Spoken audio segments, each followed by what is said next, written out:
Hi hello नमस्कार. तर माझ्या अगदी कोणत्यांच्या नको मैत्रिणींचं माझ्या व्हिडिओमध्ये स्वागत करते आणि व्हिडिओला सुरुवात करते.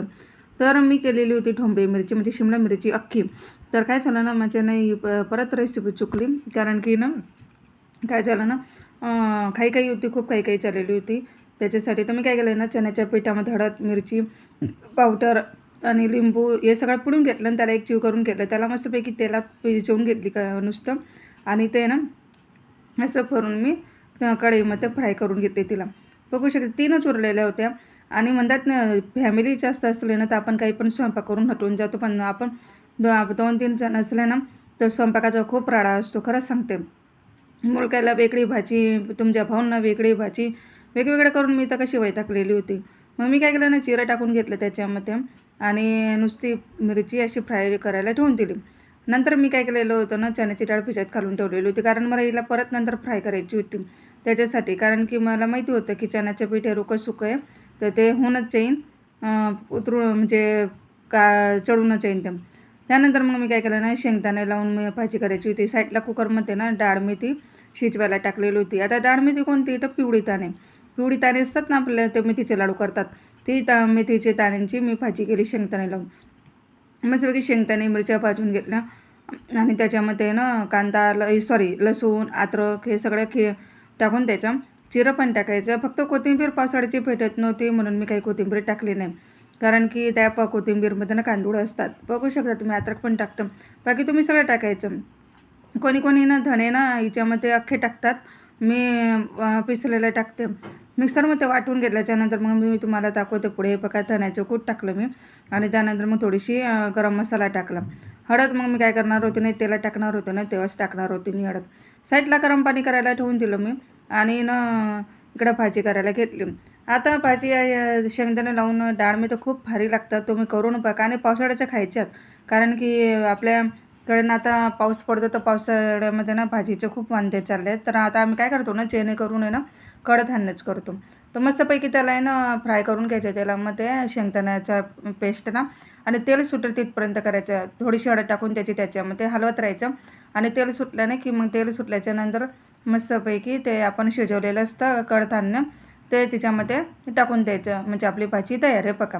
आणि त्याला चांगली साईडला तेल सुटलं ना, भाजी टाकल्याच्यानंतर मग वरतून आपल्याला पाहिजे तसं पाणी टाकायचं. तुम्ही जर माझी व्हिडिओ बघत असणार तर माझ्या व्हिडिओला लाईक सबस्क्राईब नक्की नक्की करा. आणि माझं दुसरं चॅनल आहे, मी चॅनलचं नाव चेंज केलेलं आहे. माझ्या आरकेच्या इंगळे चॅनल होतं. पण काही लोक म्हणत होते की तुम्ही जे इंगळे चॅनल चालू केलेलं आहे त्याच्यामध्ये तुमचे मिस्टर असतील तरच तुम्ही आरके इंगळे ठेवा, नाही तर मग दुसरं नाव ठेवा. मला ठेवायचं काय, तर मग मी ठेवलं रिमाली इंगळे. तर माझ्या दुसऱ्या चॅनलचं नाव आहे रिमाली इंगळे आणि ते पूर्ण हिंदीमध्ये त्याच्यासाठी.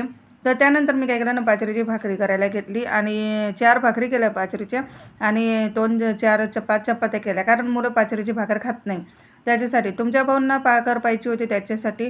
तर बघू शकतात. मग 1-2 भाकर करून घेतली. तोची माझा व्हिडिओ गरम झालेला होता ना, त्याच्यासाठी मी तुम्हाला पुढचा व्हिडिओ शूट करू नाही शकली. त्याला थंड व्हायला साईडला ठेवला. तर बघू शकता. आणि बाजरीच्या पिठाला वाघ पण नव्हता, कारण हिनं नवी बाजरी त्याच्यासाठी. आणि मी खरीच पिसलेली होती, कारण माझ्या घरी चक्की आहे. बघू शकता तुम्ही. तब्येत खूप खराब चाललेली होती माझी, इतकी खराब चाललेली होती तुम्हाला काय सांगू. पण म्हणून थोडे व्हिडिओ लेट आले तुमचे त्याच्यासाठी. काय करणार आहेत आता, पाहिजे जीवाला म्हटलं ना की उपच राहावं लागतं. आणि मला मागेच असं झालेलं होतं, अटॅकसारखं तसंच झालेलं होतं काही क्षुल्लक टेन्शन. त्या टेन्शनमुळे झालेलं होतं माझं ते टेन्शन. पण आता टेन्शन को मारो गोली और खडे रह जाओ ऐसा रहता. पाहिजे जातीला किती पण आपण हे केल्यानंतर औषधी खाऊन उपच राहावं लागतं. बघू शकतात. त्यानंतर मग मी काय केलं, चपाती भाकरी झाल्याच्यानंतर हे बघा तुम्हाला दाखवतो मी. तेल टाकलं थोडंसं कढईमध्ये. तेल टाकल्याच्यानंतर मी काय केलं ना, मस्तपैकी कांदा टाकून घेतला त्याच्यामध्ये. कांदा टमाटे टाकून घ्यायचे त्या कढईमध्ये आणि मस्तपैकी त्याला फ्राय करून घ्यायचं. फ्राय केल्याच्यानंतर ना त्याला मस्तपैकी लाल मिरची पावडर ते टाकायचं थोडंसं आणि चण्याची डाळ टाकायची. त्याला चांगली शिजू द्यायची. थोडंसं पाणी टाकायचं चण्याच्या डाळीमध्ये आणि त्याला चांगली शिजू द्यायची.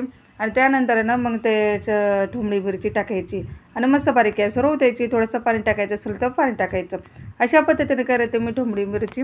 आणि ही पण मी पहिला खूप छान लागली. पण करणार काय आता, माझे मुलं आहेत ना डाळ मेथ्या खात नाही शेंगदाणे लावून. एवढीच भाजी केलेली होती तिच्यातून, पण ती आमची दोघांची भाजी उरलेली होती त्याच्यासाठी.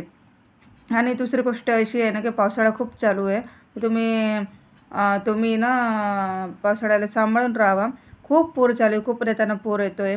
त्याच्यासाठी खूप खरं वाहून गेलेले आहेत आणि त्याच्यासाठी आळंदीला तर खूपच पाऊस झाला, पुण्याला पाऊस झाला, गावाकडे पाऊस झालेला आहे, जळगाव साईडकडे, मुंबईमध्ये पाऊस झालेला आहे.